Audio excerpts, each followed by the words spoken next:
meus amigos, olá, minhas amigas, uma boa noite a todos. Sejam todos bem-vindos a esse momento, de reflexão dos ensinamentos de Jesus à luz da doutrina espírita.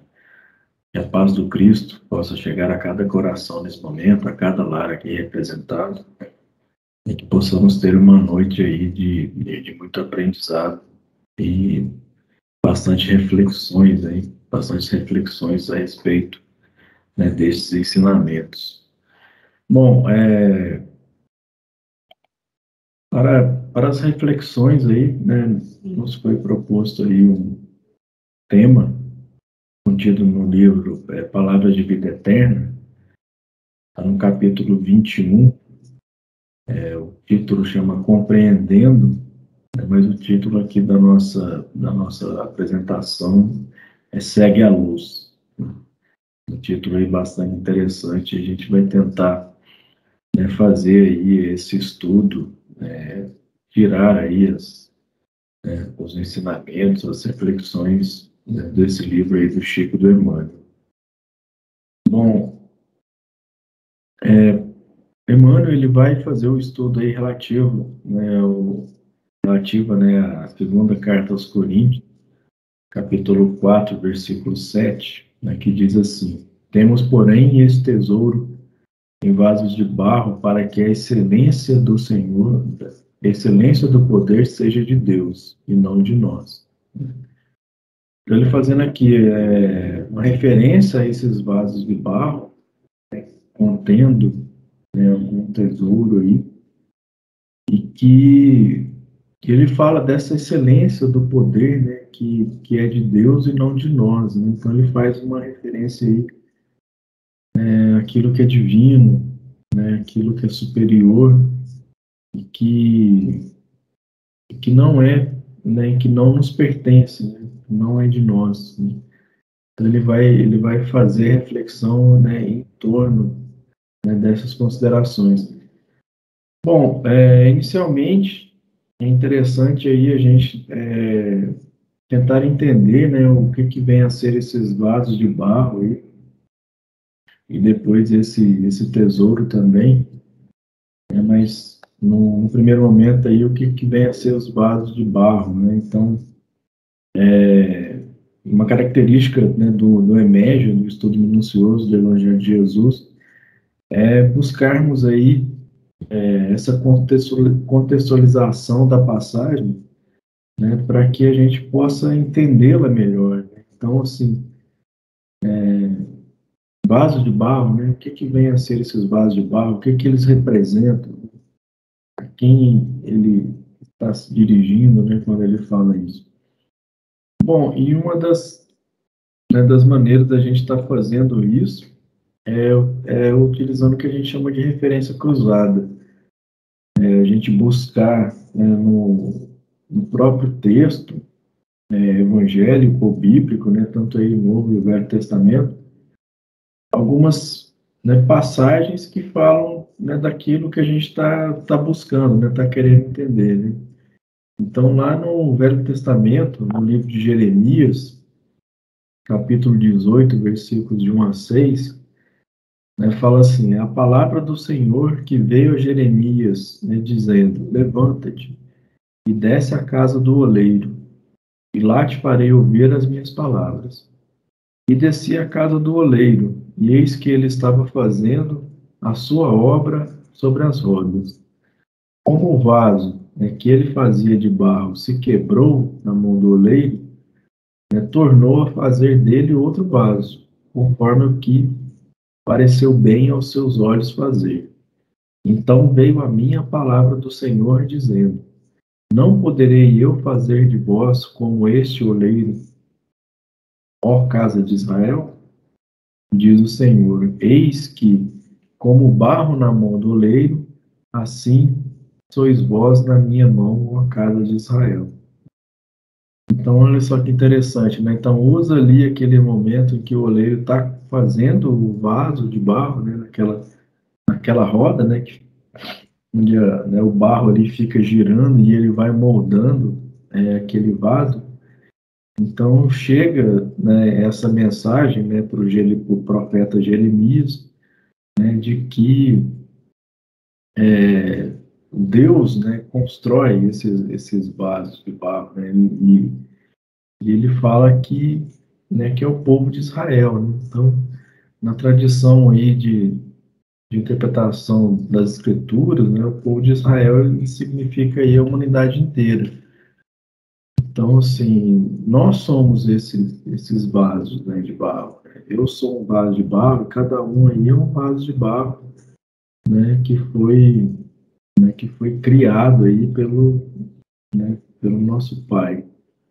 Outras referências na Gênesis, o primeiro livro aí da Bíblia, né, fala assim no capítulo 2, né, versículo 7, e formou o Senhor Deus, né, o homem do pó da terra, e soprou em seus narizes o fôlego da vida. E o homem foi feito alma vivente. Então aqui ele fala desse pó da terra, né? Então olha só que interessante essa referência também. Em Isaías 64:8 fala assim, né? Mas agora, ó Senhor, tu és nosso Pai, nós o barro e tu o nosso oleiro, e todos nós obra das tuas mãos. Olha só, então já era uma tradição, né, dentro dos ensinamentos lá da religião judaica, essa referência, né, do vaso de barro, né, com a gente, né? Então, assim, como eu falei, né, cada um é um vaso de barro. Então, a gente tem várias referências aí nos textos, né, falando disso. Já em Atos 9:15 já fala aí de um vaso de barro bastante conhecido e bastante especial, né? Fala assim o texto: Diz-lhe, porém, o Senhor, vai, porque este é para mim um vaso escolhido, é para levar o meu nome adiante dos gentios, e dos reis e dos filhos de Israel. Então aqui ele fala de um vaso especial, né? Um vaso escolhido, o apóstolo Paulo, né? Então algumas referências aí que a gente tem nos textos sagrados, né? Com relação a esse vaso de barro, né? Então assim, a gente percebe que era uma tradição mesmo, né? Do povo judeu, né? Fazer essa comparação entre o vaso de barro e nós, né? Com relação ao tesouro, a gente busca na segunda carta aos Coríntios 4:6, fala assim, né? Porque Deus, que disse que das trevas resplandecesse a luz, e quem resplandeceu em nossos corações para a iluminação do conhecimento da glória de Deus, né, na face de Jesus Cristo, né? Então, falando um pouco desse tesouro aí que resplandeceu em nossos corações, né?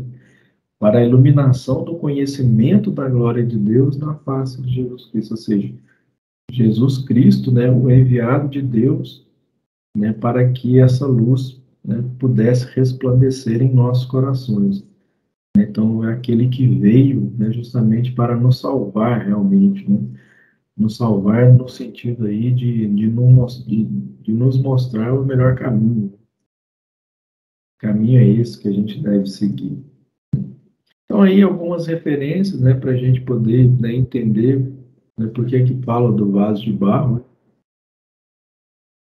Bom, já no texto, né, do Palavras de Vida Eterna, o, o Emmanuel ele começa assim, né, sigamos compreendendo.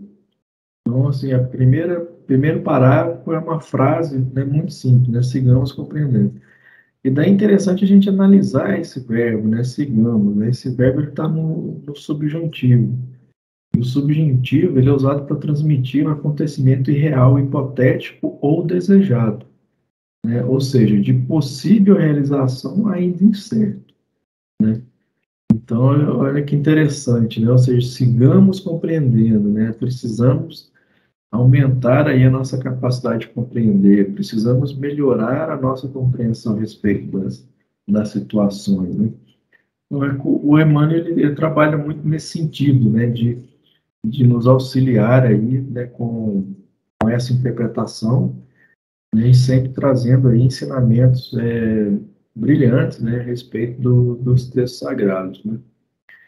O Emmanuel continua: lembra-te de que os talentos da fé e o conhecimento superior, o dom de consolar e a capacidade de servir, não obstante laboriosamente conquistado por teu esforço, constituem bênçãos do Criador em teu coração de criatura.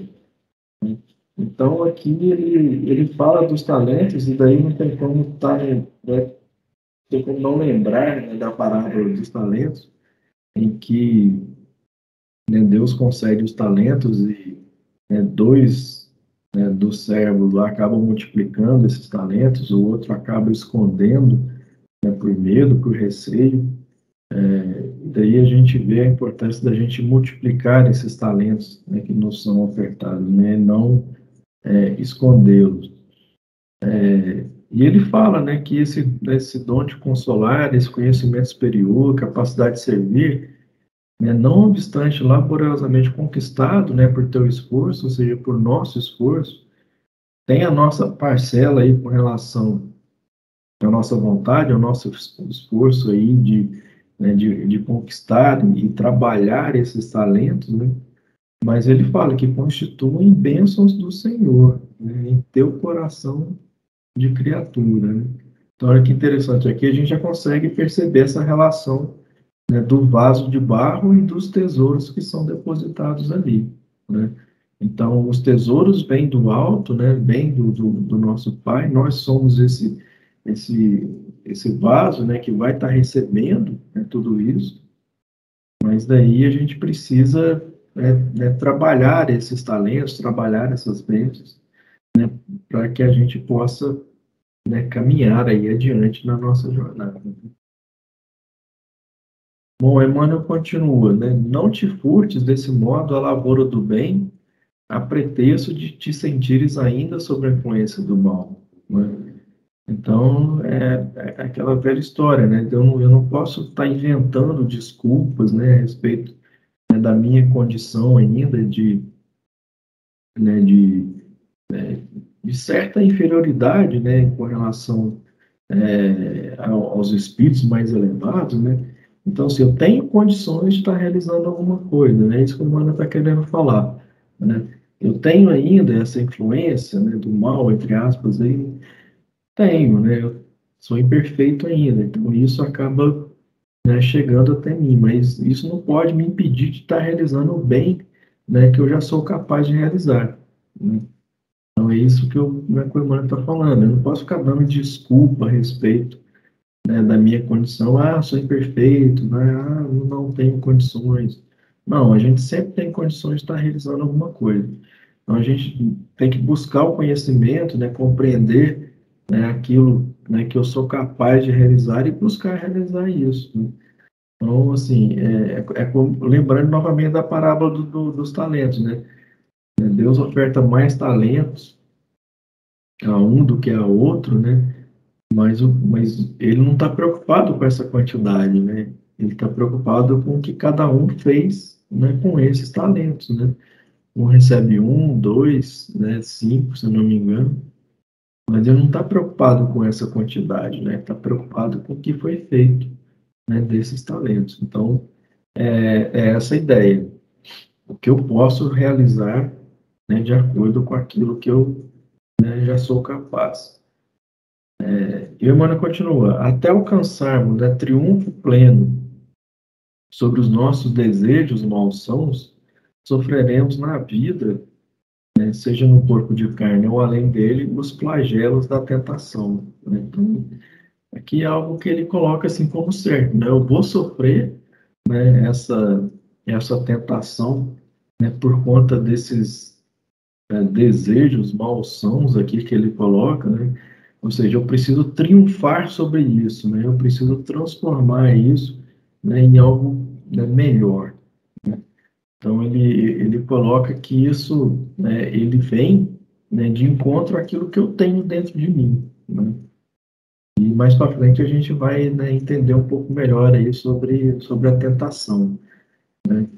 E ele vai citando alguns, né? Tentação da luxúria, tentação da vingança, tentação da cobiça, tentação da crueldade, tentações de todos os matizes que emergem do poço de nossos impulsos, né, instintivos ainda não dominados, né? Então, ou seja, está dentro de cada um, né? Então, essa tentação, ela vem de encontro a isso que, né, a isso que a gente já tem, né, dentro de nós. Então, não é assim, não é o algo externo ali que vai te tentar, né? A tentação, na verdade, ela só vai, né, mostrar aquilo que você é, aquilo que você tem, né? Se aquilo te tenta, é porque você tem aquilo dentro de você, né? Se a luxúria, ela te tenta, né? Então é porque você tem a luxúria dentro de você. E daí é interessante você fazer essa análise, né? Nós fazemos essa análise, né? Porque daí eu consigo perceber que eu tenho isso, né? Se eu percebo que eu tenho, né, que essa luxúria ela me tenta, que essa vingança me tenta, ou que essa cobiça me tenta, eu paro e penso, opa, eu tenho isso dentro de mim. Então, a partir do momento que eu consigo perceber isso, eu consigo trabalhar isso e eu consigo estar buscando a melhora, né, com relação a esse ponto. Então, assim, não é para, né, para ficar, né, eu tenho isso, eu tenho aquilo, né, ficar ali se lamentando, né, com relação a isso. Não, é perceber que tem e buscar, né, trabalhar isso, né? Ah, bom, eu tenho isso, então já é o caminho que você, né, conseguiu aí avançar, né? Então, o próximo passo qual é? É tentar atacar isso, tentar melhorar esse ponto, né? Então, olha que interessante, né? Então, a tentação aqui está relacionada diretamente com aquilo que a gente tem, né? Bom, na carta de Tiago, capítulo 1, versículos 12 a 14, né, o Tiago vai colocar assim para a gente. Bem-aventurado o varão que sofre a tentação, porque quando for provado, receberá a coroa da vida, a qual o Senhor tem prometido aos que o amam. Ninguém sendo tentado diga, de Deus sou tentado, porque Deus não pode ser tentado pelo mal e a ninguém tenta. Mas cada um é tentado quando atraído e engodado pela sua própria concupiscência. Mas concupiscência seria um desejo aí imoderado. Bom, olha que interessante, né? Então, cada um é tentado, né, quando atraído e engodado pela sua própria concupiscência, né? Aquilo que a gente havia comentado. Está dentro, né, de cada um de nós isso aí. Então, a tentação, ela tem a ver com aquilo que, né, que você, né, traz consigo. Então, não é Deus que está te tentando, não é né, Jesus, não é o seu anjo da guarda, os espíritos superiores estão tentando você. Não. A situação vem aí de acordo, né, com aquilo que você tem dentro de você, você é tentado ou não. Se aquilo já está resolvido dentro de você, se você já passou, né, por isso, já conseguiu se transformar, aquilo não te tenta mais, né? Aquilo não vai provocar nada em você, né? É muito, né, esclarecedora essa passagem aqui da carta de Tiago, né? Porque ela fala diretamente isso, né? E Deus não pode ser tentado pelo mal, né? Muito menos Jesus. Então, e a ninguém ele tenta, né? Então é muito interessante, essa parte aqui da carta de Tiago. O Emmanuel continua, né? Se a tentação, contudo, nasce de nós, né? Olha que interessante, ele já está afirmando isso.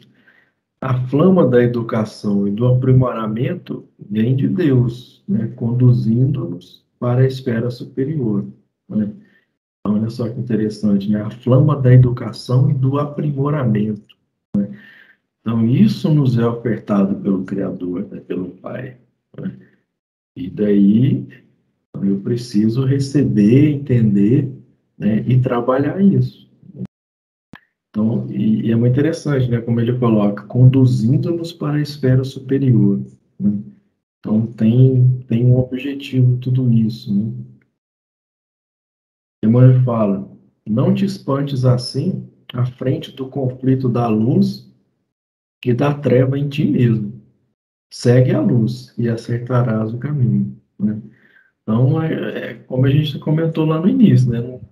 Não fica ali preocupado, né? Eu sou, né, imperfeito ainda, tenho meus vícios, né, minhas imperfeições, né, mas eu também consigo já realizar alguma coisa, eu já consigo perceber que algo de bom, né, eu consigo fazer, mas de repente eu tenho uma queda ali, ou eu cometo algum erro, né? Isso é normal, faz parte do nosso processo evolutivo.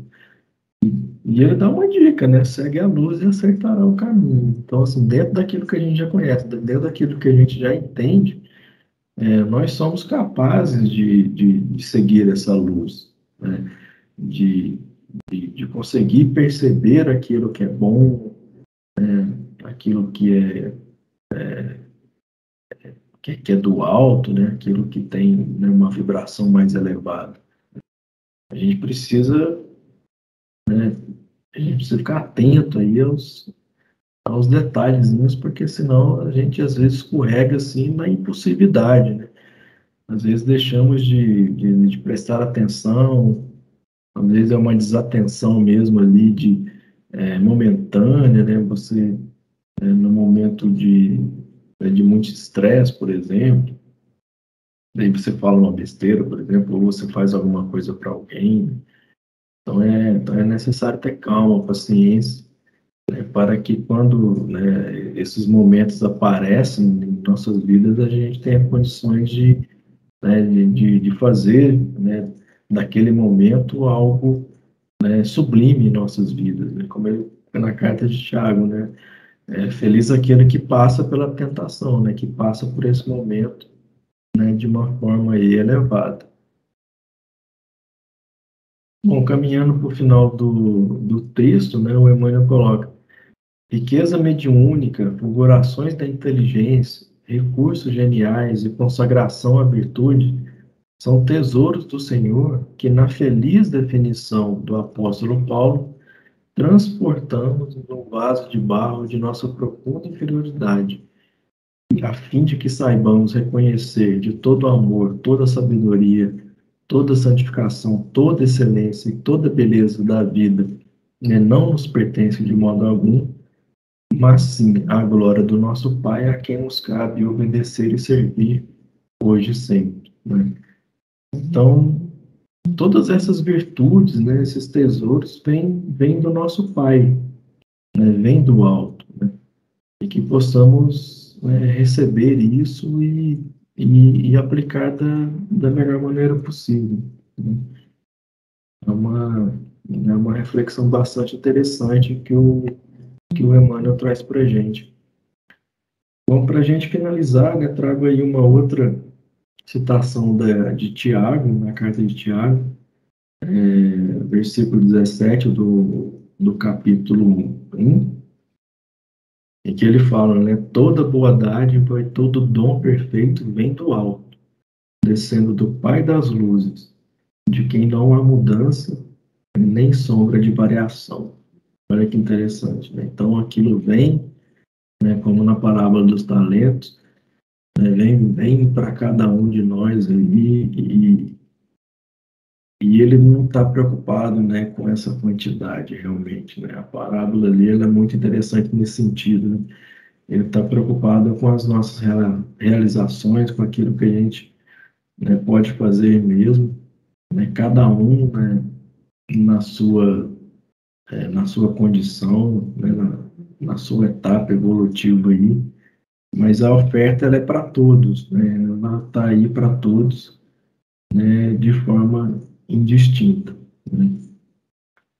Bom, então, né, essas são as reflexões, né, dessa noite, né, que a paz do Cristo aí, né, continue, né, com todos nós, que possamos reconhecer, né, esses talentos, aquilo que é ofertado, né, reconhecer essas tentações também, buscando aí corrigir, né, isso que está em nós, né, buscando sempre a luz, né, buscando essa caminhada, né, mais tranquila, mais certeira, né, dentro aí dos ensinamentos do Divino Mestre. Então, uma boa noite a todos e até uma próxima oportunidade. Um grande abraço e muita paz a todos.